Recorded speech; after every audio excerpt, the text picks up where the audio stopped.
Okay. Hey guys, this is Doug Aldrich with the Dead Daisies coming from Rams Head Live in Baltimore. So I was asking the question about how the videos come together for the band, the online media stuff, for the social media stuff, and basically we have a photographer that travels with us that does a bunch of filming, and sometimes it's a little strange when you get off an airplane or come off a bus and the camera's right there, ready, filming everything. But I got to say that in this time, it's good to have social media going all the time, and people like it. It's a little distracting for me sometimes because I just kind of quiet person, but it works good and people like it.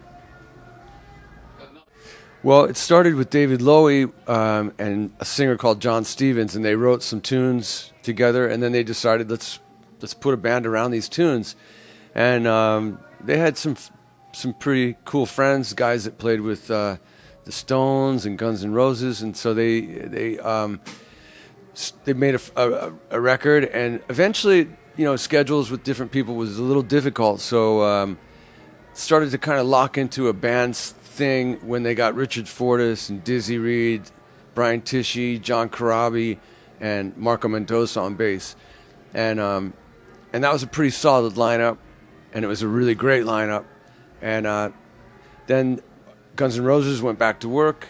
Dizzy and Richard went back to Guns N' Roses, and Richard actually was recommended, hey, why don't you call Doug? Me and Richard are friends, mutual friends, and he knew that I've played with Brian and Marco both in Whitesnake, and then John and I have known each other since we were kids. Really, I've known him. I was in high school, so.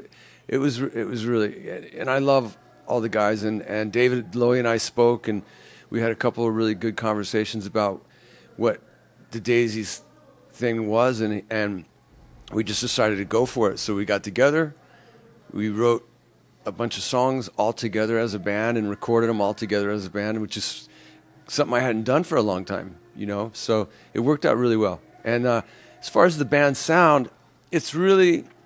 I still play the way I play. Everyone does their own thing, but when you put us all together, that's the sound, Yeah, we're representing classic rock, but we're trying to put a fresh kind of we're putting a fresh coat of paint on it, let's say, and trying to update the sound of it. But our roots are definitely with bands like Zeppelin and Aerosmith, Deep Purple. David loves AC/DC. Brian loves Kiss. It's a big mix up of all those classic bands. Songs you guys wrote together that you really love, that you say, "I'm going to play live tonight. Got to play this song." Well, it changes, because sometimes you figure out something that makes a song even more special. But I really like right now. Last time I saw the sun, it just reminds me, it's like a cowboy song. I don't know why it makes me think that. But I play slide on it, which is fun. I'm not a genius slide player by any stretch, but I do enjoy it, and I have a couple little tricks, and I really like playing that song. Instrument. Well, this one's pretty special. I love it. I love gold top Les Pauls.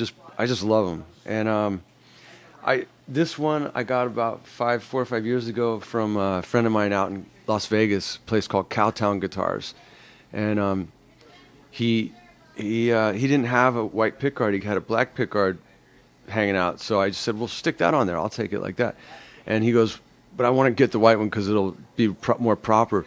But I love the black pickguard on it, so I named this the Black Eye Les Paul because it's got a black eye, and it also kind of cool because it distincts this guitar against all the other gold tops that are out there.